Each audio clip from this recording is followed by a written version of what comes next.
Hello everyone, आज के video में हम लोग सीखेंगे समांतर माध्य ज्ञात करना। तो देखिए, समांतर माध्य ज्ञात करने के लिए आपका प्रश्न ऐसे बोला जाएगा कि निम्नलिखित आंकड़ों का माध्य ज्ञात कीजिए।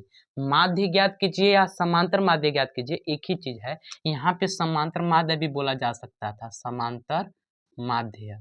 समांतर माध्य अगर माध्य भी बोला जाएगा तभी भी समझना है कि समांतर माध्य निकालना है, और समांतर माध्य बोला जाता तो सही है। देखिए, यहाँ पे आपको सारणी दिए रहेंगे, ठीक है। पहला इसमें दिया है पौधों की संख्या, ठीक, और दूसरे में दिया हुआ है घरों की संख्या। तो इसमें वर्ग अंतराल और एक ठो बारंबारता पहचानने में विद्यार्थी लोगों को बहुत दिक्कत होता है, लेकिन आपको दिक्कत नहीं होगा। देखिए, पौधों की संख्या यहाँ पे कितना दिया हुआ है, 0 से 2, 2 से 4, 4 से 6, यानी पौधों की संख्या दो दो अंकों में दिया हुआ है। जैसे 0 से 2 दिया हुआ है ना, और घरों की संख्या एक एक अंक है। देखिए, जिसमें दो दो अंक रहेगा वो आपका हो जाएगा वर्ग अंतराल। क्या हो जाएगा?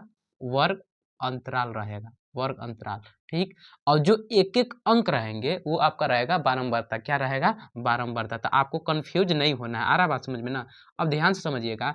अब समांतर माध्य ज्ञात करने के लिए आपको 4 ठो कॉलम खींचना है, 1 2 3 4। हम जैसे खींचे हैं ना, वैसे आपको खींच लेना है। जैसे यहाँ पे पहले दिया है पौधों की संख्या, तो यहाँ पे हम लिख लेंगे पौधों की संख्या। उसके बाद फिर ना घरों की संख्या, तो यहाँ पर भी हम लिख लेंगे दूसरे कॉलम में घरों की संख्या, घरों की संख्या। तो देखिए, एक बार हम लिख लेंगे इसको, ठीक है ना। देखिए, पौधों की संख्या पहला मतलब वर्ग अंतराल कितना है हमारा, 0 से लेकर 2, फिर 2 से 4, 4 से 6, 6 से 8, 8 से 10, 10 से 12 और 12 से 14, ये हमारा वर्ग अंतराल है। अब इन लोग की बारंबारता या घरों की संख्या बोल सकते हैं, कितना दिया हुआ है, 1 2, फिर 1 है, फिर 5 6 2 3, ये हम लिख लिए घरों की संख्या यानी बारंबारता। और याद रखिएगा कि बारंबारता को यफ से दर्शाते हैं, इसलिए यहाँ पर हम यफ भी लिख सकते हैं। अब इतना करने के बाद आपको क्या करना है, यहाँ पे निकालना है आपको। इसको हम यफ आई भी बोल सकते हैं या यफ भी बोला जा सकता है, आपको कंफ्यूज नहीं होना है।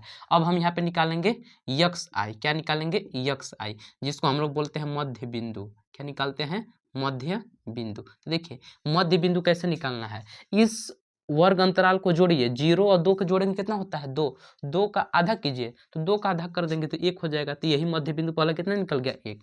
अब उसी प्रकार 2 और 4 को जोड़िए, 2 और 4 होता है 6, 6 का आधा कीजिए, 6 का आधा होता है 3, तो यहाँ पे हम लिख लेंगे 3। 4 और 6 10, 10 का आधा होता है 5, 8 6 14, 14 का आधा होता है 7, और 8 और 10 16, 16 का आधा 8 और 10 18 होता है, 18 का आधा हो जाएगा 9।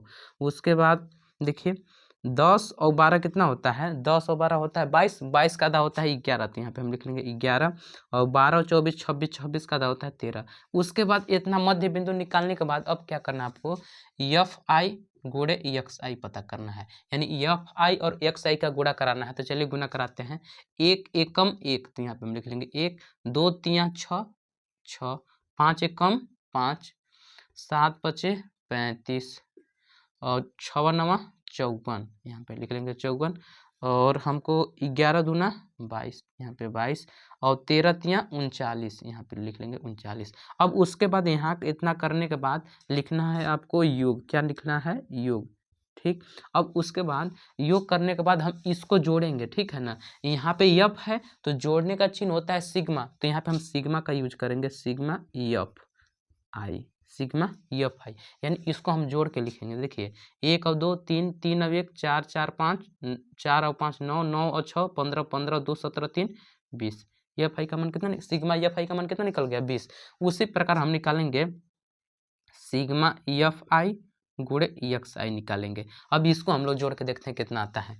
1 6 7, 7 और 5 12, 12 5 17, 17 4 21, 21 और 2 21 और 2 हो जाएगा आपका 23, 23 और 9 32, 32 का 2 हासिल बच गया 3, और 3 5 8, 8 8 2 10, 3 13, 13 और हासिल 3 16, 162 हो गया, ठीक। यहाँ ऐसे करने के बाद यहाँ पे लाइनें खींचना है।